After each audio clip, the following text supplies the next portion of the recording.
from just into the border of Kerala, which is Kasaragod, and our project is in Udupi. And we are the biggest IPP, that's 1,200 megawatts. And all thanks to Kerala also, because the influence of Kerala is a lot in Udupi and Mangalore. And but nevertheless, this project took about 26 years. And in this 26 years, 6 years was environmental issues. And environmental issues, where it went to the Supreme Court, it was sub judice, and we couldn't move on.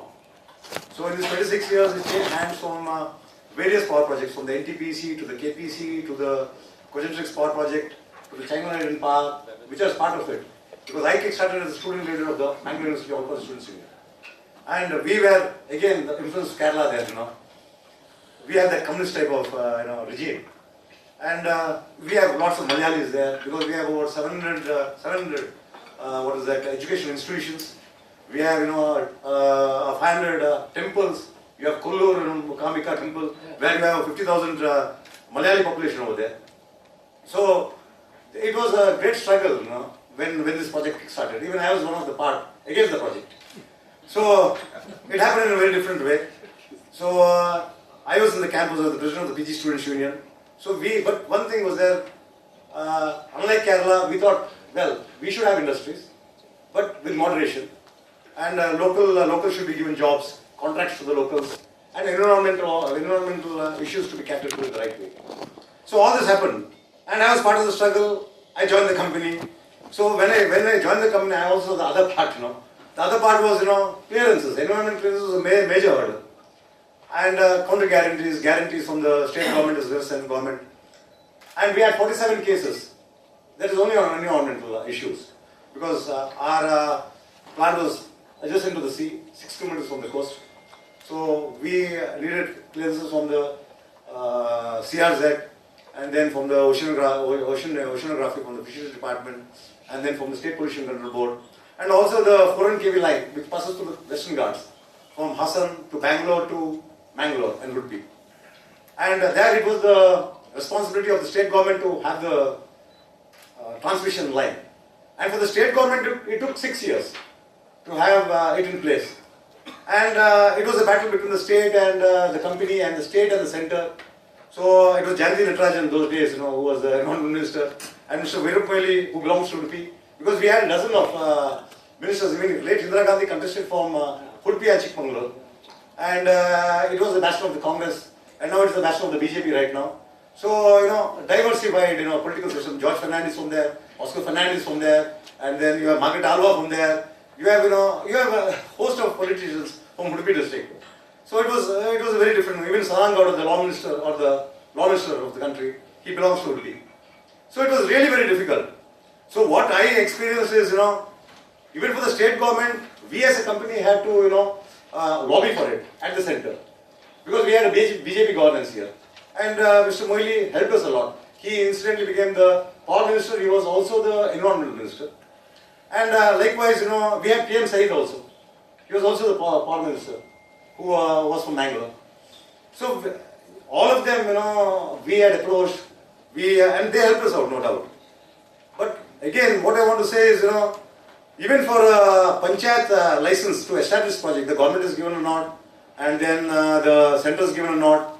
But as of now, still we didn't get a panchayat license clearance from the panchayat. And still they say that we are, dubious, or we are illegally, constructed a power project in this one. But they collect the taxes. 6 years they didn't collect the taxes from us. And we forced ourselves, saying that at least, take the taxes, so that, there's a development of the village.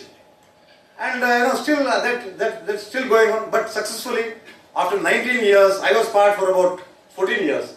So we successfully established the 1,200 megawatts. Now Adani taking over from Lanco, we are again going for the expansion of 1,600 megawatts.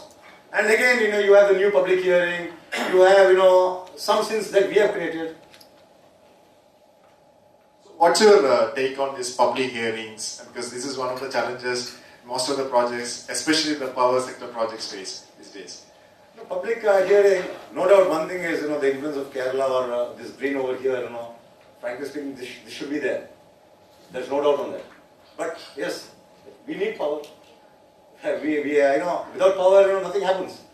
And this, what happens in public hearing is, the vested interests take more part in that. The NGOs are being funded a lot. So they come into picture, the politicians come into picture, and it becomes very difficult for us, to go ahead. The NGOs are funded. Then you said struggle. I am so happy that when you were struggling, who funded you?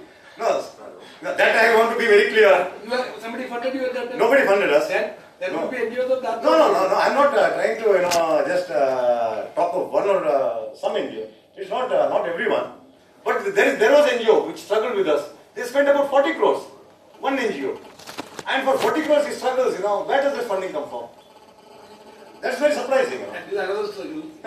So do you? So is it because of the stringent regulations under MOEF that leads to this kind of situation? Yeah, the stringent regulations, the MOEF, and then the certain clearances also in the state government that you need to renew it every year, every 6 months, and end of the day you are in front of some bureaucrats, some IAS officers. No, like Karnataka, you have 80% IAS officers. They're not corrupt. But again, there's another 50%, and they try to pass on the buck. That becomes very difficult, and the political leaders are not that very strong. They all depend on the bureaucrats again. So it becomes very difficult. There is no clear-cut policy in Karnataka. So it has always been very difficult. Excuse me. Yeah. What have been the main objections in these public hearings? The main objection in the public hearing is first and foremost, establishing the project itself is in the wrong way. They feel that, a thermal project, when it comes to coal, see, we are the first ones to have the imported coal. We get it from South Africa, Indonesia, and from Australia, Australia, Indonesia. So from 3 major countries, and because things were very stringent in our district. In our district, they were very much opposing this thermal power project. So what they thought was, they said that you have an FGD. FGD we had first in the country, because we had to again spend 300 crores on FGD, the fluid desulfurization scrubbers. And then they said that you will have to have imported coal instead of domestic coal. Again, okay, the tariff becomes more, but still we went on to have one of the best coal in the world. Only 4 mine pits have those coals.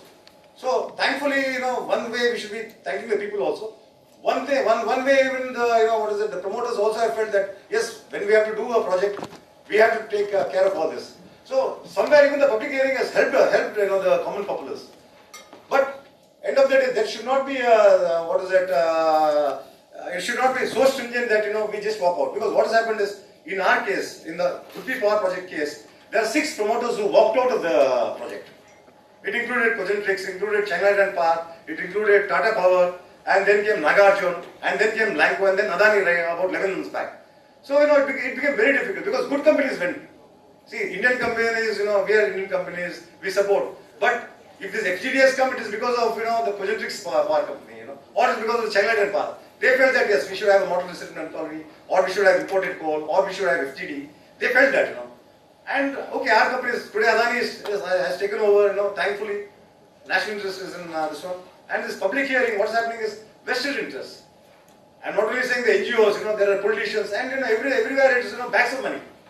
They want bags of money, and they are not for the real cause. The real cause is the children over there, the school children. There are about so many schools, thousands of schools, hundreds of colleges. All these are there. So taking them into consideration, well, public hearing is a must, and it should be done in a very diligent fashion. That is my response. Thank you. Yeah, thank you.